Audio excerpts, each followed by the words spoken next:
Welcome to week 2 of our Advent journey. Last week, as we focused in on the hope that we have in Jesus, we saw that the Old Testament is the hope in Jesus concealed, and that the New Testament is God's might revealed. All right, before we jump into this week, I have 2 stories that I want to tell you. The first story involves a person who was driving down the highway and got into a horrible accident. The accident was so bad that it actually resulted in felony charges, and the person is now sitting awaiting trial for the crime that was committed via this car accident. See, what happened is they were flying down the highway doing over the speed limit to get to someplace they needed to go quickly because they were late. Not only were they speeding down the highway, but they were speeding and texting down the highway to get to this place that they were going because they were late. Not only were they speeding down the highway, texting while they were driving down the highway, but then they happened to change lanes without signaling, crashing into a car and taking someone's life right before the holiday season. That person who now has consequences to serve from those varying bad decisions, had their peace disturbed because of what they did. Now, I don't want to vilify this person because I don't think they're alone. I think if we're honest with ourselves, sometimes in our life, our decisions disturb our peace. That is what happened in one of our readings for this week in Isaiah chapter 7. In Isaiah chapter 7, verse 14, the prophet says this, "Therefore, the Lord himself will give you a sign. Look, the young woman is with child and shall bear a son and shall name him Emmanuel." Now, this seems like a hopeful verse, but can I just paint the background for us a little bit? Because Isaiah is talking to King Ahaz, who has a reputation of doing horrible things, much like our driver who was speeding down the highway, texting while driving, and changing lanes without signaling. See, Isaiah was prophesying to King Ahaz because King Ahaz, after all of his horrendous deeds, was worried about Assyria coming in and being able to capture and take over Judah. Now, God told King Ahaz, why don't you call out to me? Why don't you pray to me? Why don't you ask me for a sign and I will tell you what you need to know? Because King Ahaz was so used to doing wrong, he didn't think that a righteous God was going to be willing to give him a sign, even though God said he would.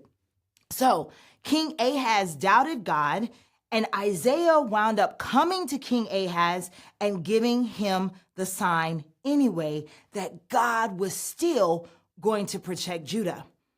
God wasn't going to protect Judah because King Ahaz was so perfect, but God was going to protect Judah because his promises were so faithful. We can depend on the peace of God overseeing all of the horrible circumstances that even sometimes we got ourselves into, because he is faithful in his own plan. Now, second story will help us see how the Old Testament is concealed in the New and the New Testament is revealed in the Old. Here's the second story. See, there was a family on the other side of that car wreck who lost their loved one right before we headed into this holiday season. Their peace was disrupted because of what was done to them. See, they weren't in either one of those vehicles. They had absolutely nothing to do with the first gentleman who was speeding down the highway because he was late. Then he was texting while he was driving to notify the people he was coming, and he switched lanes without signaling. They had nothing to do with that, and their peace was still disrupted. In Matthew chapter 1, we come across a man whose peace is getting ready to be disrupted, not because he did anything wrong, but because God was in the plan of using the woman who was living right. See, Joseph was engaged to Mary. They were engaged to be married when he found out that she was pregnant. And I'm sure that had to disrupt his peace, because there is not a man I know who would be like, oh, we ain't done, but you pregnant. And you know what? I'm good with that. That just doesn't happen like that. So I'm sure Joseph's peace was disrupted. But just as Joseph was getting ready to, as the Bible say, put her away quietly because he was a man of integrity, Matthew chapter 1, verses 21 through 23 reads like this. She will bear a son, and you are to name him Jesus, for he will save his people from their sins. All this took place to fulfill what had been spoken by the Lord through the prophet.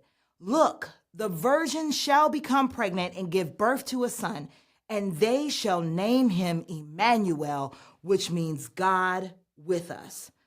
A few verses before this, Joseph finds out that Mary is pregnant, and he plans to end their marriage. Well, in that time, that could have meant devastation and even death for Mary. This chaotic situation left Joseph confused and Mary in danger, but the angels of God showed up and brought peace to Joseph and protection to Mary and the unborn baby, who would be called Emmanuel, fulfilling the promise that God was sending Jesus to bring us peace and indeed be God with us.